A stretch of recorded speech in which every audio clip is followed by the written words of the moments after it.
শহীদের রক্তের অঙ্গীকার, আমাদের ছাত্র জনতার অঙ্গীকার, যারা চক্ষু হারিয়েছে, যারা পঙ্গু হয়েছে, তাদের প্রত্যাশা, আপনাদের সবার প্রত্যাশা, এদেশের মানুষের প্রত্যাশা, একটা শক্তিশালী গণতান্ত্রিক রাষ্ট্র বিনির্মাণ করতে হবে।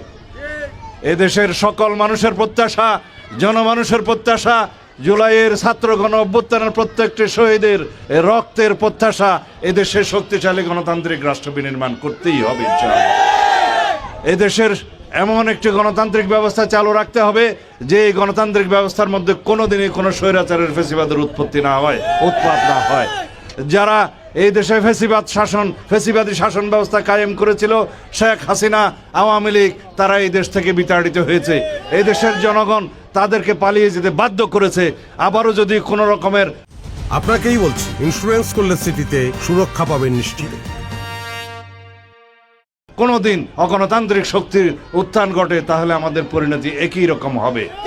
সুতরাং আমরা সবাই দেশের মালিকানা ফেরত পেয়েছি, অবরুদ্ধ গণতন্ত্র মুক্ত করতে পেরেছি। সেই গণতন্ত্রকে আরো শক্তিশালী করতে হবে, যাতে করে আমরা সবাই মনে করি আমরা প্রত্যেকেই এই রাষ্ট্রের মালিক।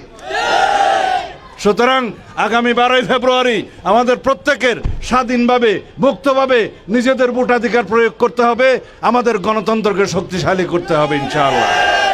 আপনারা সবাই জানেন এই দেশের উন্নয়ন করেছে বিএনপি, এই দেশের স্বাধীনতা সার্বভৌমত্ব রক্ষা করেছে বিএনপি, স্বাধীনতা এনেছে শহীদ রাষ্ট্রপতি জিয়াউর রহমান।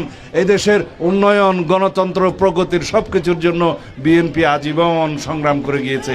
এখনো পর্যন্ত ঐক্যবদ্ধভাবে জনগণকে সাথে নিয়ে আগামীতে আমরা ইনশাআল্লাহ এমন একটি সমৃদ্ধশালী, সাম্যভিত্তিক, মানবিক মর্যাদা ভিত্তিক, সুবিচারের বাংলাদেশ প্রতিষ্ঠা করব। সেই প্রতিষ্ঠার জন্য আপনারা প্রত্যেকেই আগামী 12 তারিখে দানের শীষের পক্ষে সমর্থন দিবেন ইনশাআল্লাহ। এদেশের উন্নয়ন, অগ্রগতির, প্রগতির বিকল্প নাম বিএনপি, গণতন্ত্রের বিকল্প নাম বিএনপি।